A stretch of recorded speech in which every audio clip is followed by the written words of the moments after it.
Exodus 34. The new stone tablets.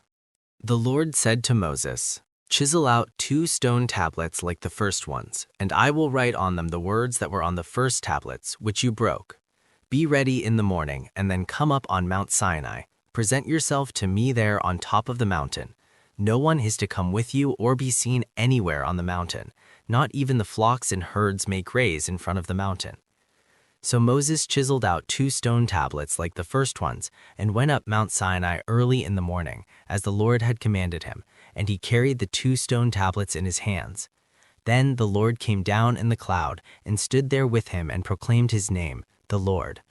And he passed in front of Moses, proclaiming, the Lord, the compassionate and gracious God, slow to anger, abounding in love and faithfulness, maintaining love to thousands, and forgiving wickedness, rebellion, and sin. Yet he does not leave the guilty unpunished. He punishes the children and their children for the sin of the parents to the 3rd and 4th generation. Moses bowed to the ground at once and worshipped. "Lord," he said, "if I have found favor in your eyes, then let the Lord go with us. Although this is a stiff-necked people, forgive our wickedness and our sin, and take us as your inheritance." Then the Lord said, "I am making a covenant with you. Before all your people I will do wonders never before done in any nation in all the world. The people you live among will see how awesome is the work that I, the Lord, will do for you. Obey what I command you today.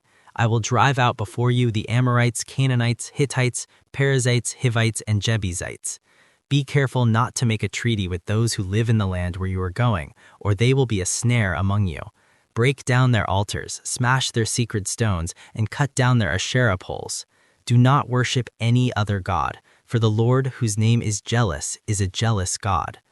Be careful not to make a treaty with those who live in the land, for when they prostitute themselves to their gods and sacrifice to them, they will invite you, and you will eat their sacrifices. And when you choose some of their daughters as wives for your sons, and those daughters prostitute themselves to their gods, they will lead your sons to do the same. Do not make any idols. Celebrate the festival of unleavened bread. For 7 days eat bread made without yeast, as I commanded you. Do this at the appointed time in the month of Aviv, for in that month you came out of Egypt. The first offspring of every womb belongs to me, including all the firstborn males of your livestock, whether from herd or flock. Redeem the firstborn donkey with a lamb, but if you do not redeem it, break its neck. Redeem all your firstborn sons. No one is to appear before me empty-handed. 6 days you shall labor, but on the 7th day you shall rest. Even during the plowing season and harvest, you must rest.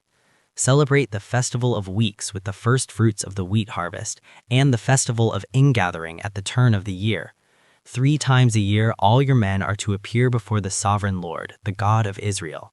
I will drive out nations before you and enlarge your territory, and no one will covet your land when you go up 3 times each year to appear before the Lord your God. Do not offer the blood of a sacrifice to me along with anything containing yeast, and do not let any of the sacrifice from the Passover festival remain until morning. Bring the best of the first fruits of your soil to the house of the Lord your God. Do not cook a young goat in its mother's milk." Then the Lord said to Moses, "Write down these words, for in accordance with these words I have made a covenant with you and with Israel."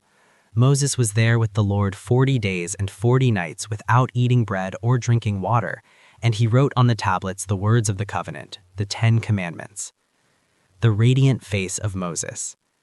When Moses came down from Mount Sinai with the 2 tablets of the covenant law in his hands, he was not aware that his face was radiant because he had spoken with the Lord.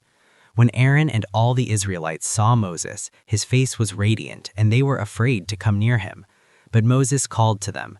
So Aaron and all the leaders of the community came back to him, and he spoke to them. Afterward, all the Israelites came near him, and he gave them all the commands the Lord had given him on Mount Sinai. When Moses finished speaking to them, he put a veil over his face, but whenever he entered the Lord's presence to speak with him, he removed the veil until he came out. And when he came out and told the Israelites what he had been commanded, they saw that his face was radiant. Then Moses would put the veil back over his face until he went in to speak with the Lord.